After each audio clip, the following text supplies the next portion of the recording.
ધોરણ 12 પછી શું કરવું તેની માહિતી અને ભારતની ટોચની કોલેજો સાથે જોડાવાની તક વિદ્યાર્થીઓને મળી છે। વડોદરા શહેરમાં એડમિશન ફેર 2025નું આયોજન કરવામાં આવ્યું હતું। શહેરની ખાનગી હોટલમાં આયોજન થયું કે જ્યાં ધોરણ 12 પછી શું કરવું તેની મૂંઝવણ વિદ્યાર્થીઓને રહેતી હોય છે। આ મૂંઝવણ દૂર કરવા માટે આ ફેર યોજાયો હતો ને જેમાં ખાસ કરીને એવા વિદ્યાર્થીઓ કે જેઓ નક્કી ન કરી શકતા હોય અને જેમની પાસે ઘણા બધા ઓપ્શન્સ હોય તેઓને પણ આ એડમિશન ફેર થકી રાહત મળી છે, કારણ કે અલગ અલગ યુનિવર્સિટીના પ્રતિનિધિઓ અહીં હાજર હતા અને તેઓ દ્વારા સીધો જ વિદ્યાર્થીઓ સાથે સંવાદ કરવામાં આવ્યો છે। આ ફેર ધોરણ 12 પાસ કરનારા વિદ્યાર્થીઓ માટે એક અમૂલ્ય તક હતી। આગળના અભ્યાસ માટે વિવિધ વિકલ્પો વિદ્યાર્થીઓ શોધતા હોય છે અને આ ફેર દ્વારા વિદ્યાર્થીઓની એન્જિનિયરિંગ મેનેજમેન્ટ, આઈટી, મેડિસિન જેવા વિવિધ ક્ષેત્રોમાં અંડર ગ્રેજ્યુએટ અને અનુસ્નાતક અભ્યાસક્રમો વિશે માહિતી આપી। ધોરણ 12 પછી શું કરવું તેની મૂંઝવણ દૂર થઈ ગઈ। આ ફેરમાં ભારતની 20થી વધુ પ્રતિષ્ઠિત યુનિવર્સિટીઓ અને કોલેજોએ ભાગ લીધો, જેના પ્રતિનિધિઓએ વિદ્યાર્થીઓ સાથે સીધો સંવાદ કર્યો અને વિદ્યાર્થીઓની શંકાઓનું નિવારણ પણ તેઓ લાવ્યા। હેલો, માય સેલ્ફ બંસી બનારા, પારોલ યુનિવર્સિટીમાંથી આવું છું।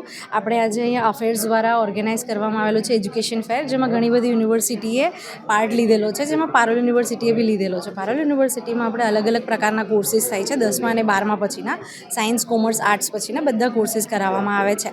એડમિશન પ્રોસેસ ઓલરેડી આપણે સ્ટાર્ટ થઈ ગયેલી છે, જેમાં આપણે કેમ્પસમાં બી ઘણી બધી સુવિધાઓ આપીએ છીએ, હોસ્ટેલ્સ વગેરે આપણી પાસે છે, બધું જ છે। સો એકવાર કેમ્પસ આવીને વિઝિટ કરી શકો તમે અને બધા કોર્સીસની માહિતી બી મેળવી શકો છો। ફેસિલિટીઝમાં એડમિશન્સ માટે અગર આપણે વાત કરીએ તો અત્યારે ફરવરીથી આપણે એડમિશન સ્ટાર્ટ થઈ ગયેલા છે સર। અને ફેસિલિટીઝ યુનિવર્સિટીમાં પ્રોવાઈડ કરીએ છીએ, ઘણા બધા સેલ્સ છે આપણે ત્યાં, જેમાં સ્ટુડન્ટને સ્ટાર્ટઅપ વગેરે બી આપણે જે અગર કોઈ સ્ટુડન્ટ છે જે લોકોને સ્ટાર્ટઅપ કરવું છે તો ફંડ વગેરે જે છે એ બી યુનિવર્સિટીમાંથી પ્રોવાઈડ કરવામાં આવે છે। હોસ્ટેલ્સ આપણી પાસે આખા કેમ્પસમાં આપણે 27,000 જેટલા સ્ટુડન્ટ્સ છે, એ લોકો જો હોસ્ટેલમાં રહે છે, 34 આપણી પાસે હોસ્ટેલ છે, જેમાં ગર્લ્સ અને બોયઝ ત્યાં રહે છે। આપણી પાસે 250 એકરનું કેમ્પસ બી છે। બંસી પનારા। નમસ્તે, મારું નામ જયદીપ ત્રિવેદી છે। અફેર્સ, એક્ઝિબિશન્સ એન્ડ મીડિયાનું આ 20મું એડમિશન ફેર છે, જે ભારતના અલગ અલગ 12 થી 14 સિટીઝમાં થાય છે। એમાં વડોદરા પણ એક છે, આપનું વડોદરા। તો આ વડોદરામાં દર વર્ષે એક્ઝિબિશન થાય છે। 20મું એડમિશન ફેરનો ઉદ્દેશ્ય એ છે કે જે બાળકોએ આ વર્ષે 12મા ધોરણની પરીક્ષા આપી અને હવે જે આગળના ભણતર માટે કોલેજ, યુનિવર્સિટીના સિલેક્શન માટે બાળકો બહુ જ કન્ફ્યુઝ હોય છે, તો અહીંયા અમે આખા ભારતમાંથી 20 જેટલી યુનિવર્સિટીઝને લઈને આવ્યા છીએ, જેમાં અમદાવાદ, ગુજરાતની પણ છે, વડોદરાની પણ છે અને ભારતના અલગ અલગ રાજ્યોથી તમે જોઈ શકો છો, દિલ્હી, NCR, હૈદરાબાદ, બેંગ્લોર, રાઈટ, બધી જગ્યાએથી છે। તો આ બધી જ યુનિવર્સિટીઝ 200થી વધારે અલગ અલગ પ્રોગ્રામ્સ ઓફર કરે છે। એટલે કોઈ પણ અંડર ગ્રેજ્યુએટ પ્રોગ્રામ માટે બાળકોને જે પણ કંઈ કન્ફ્યુઝન હોય, રાઈટ, તો એમને અહીંયા એક જ જગ્યાએ એનું સોલ્યુશન મળે। અને બધી જ યુનિવર્સિટીઝના ઓથોરાઇઝ ડિસિશન મેકર, જેમની એડમિશન ટીમ છે, રજિસ્ટ્રાર છે, એડમિશન ડાયરેક્ટર છે, એ પોતે અહીંયા હાજર છે। તો ઘણા બધા સ્ટુડન્ટ્સ આપ જોઈ શકો છો કે અહીંયા આવ્યા છે, પેરેન્ટ્સની સાથે આવ્યા છે, એટલે એમની કેટલી જે પણ મૂંઝવણો હોય, જે પણ પ્રશ્ન હોય, યુનિવર્સિટી શું પ્લેસમેન્ટ આપશે, ક્યાં યુનિવર્સિટી આવી છે, કેટલા વર્ષ જૂની છે, કેટલી ફીસ છે, ઇન્ફ્રાસ્ટ્રક્ચર કેવું છે, બીજી સ્પોર્ટ્સ ફેસિલિટી શું છે, બધી જ માહિતી। એટલે એમને નિર્ણય લેવામાં બહુ જ સરળતા રહે, એ લોકો પોતે પણ કમ્પેર કરી શકે, રાઈટ, કયા પ્રોગ્રામના જે પણ કંઈ એમના પ્રશ્નો છે ડાયરેક્ટલી યુનિવર્સિટી રિપ્રેઝેન્ટેટિવ્સને પૂછી શકે છે। તો મારું નામ જયદીપ ત્રિવેદી છે। હું આપની ચેનલના માધ્યમથી વડોદરા અને આસપાસના રહીશોને એક વિનંતી કરીશ, આ એક્ઝિબિશન ફક્ત આજના માટે છે। 25 એપ્રિલ 2025ના રોજ એક જ દિવસ માટે છે વડોદરામાં, ગ્રાન્ડ મર્ક્યુર સૂર્યા પેલેસમાં એનું આયોજન છે।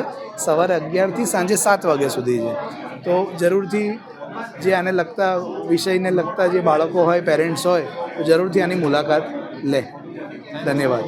First of all, I'll introduce myself. मैं doctor Preeti Joshi, principal school of liberal arts, humanities and social sciences, Shri Balaji university Pune. Balaji university अभी एजुकेशन फेस्ट, यहाँ पे अफेयर्स का जो एजुकेशन फेस्ट चल रहा है उसमें पार्टिसिपेट कर रही है and we are so happy to see the footfall. हमारी यूनिवर्सिटी में basically it's very famous for management courses, MBA courses, but now it got the status of state private university in 2019। तो अभी हमने UG courses भी शुरू किए हैं since last 3 years. उसमें BBA है, BCA है, BA लिबरल आर्ट्स है एंड लॉ कोर्सेज है।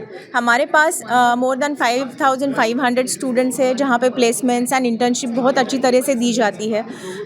श्री बालाजी यूनिवर्सिटी फोकस करती है होलिस्टिक डेवलपमेंट पे। सो हम क्लासरूम एजुकेशन तो देते ही है, बट उसके साथ ही बच्चों का ओवरऑल डेवलपमेंट कैसे हो उसके लिए भी हम बहुत सारी एक्टिविटीज़ करते रहते हैं। उनके लिए उनको एक्सपीरियंशियल लर्निंग के लिए एक्सपोजर देते हैं और बच्चों को in all fields how to be a good human being along with their practical expertise, उनको अच्छा इंसान कैसे बनाते हैं ये श्री बालाजी यूनिवर्सिटी में हम उनको सिखाते हैं। So we are so happy to be part of this education fair. Thank you. मेरा नाम डॉक्टर प्रीति जोशी है, मैं प्रिंसिपल हूँ UG school Shri Balaji university Pune.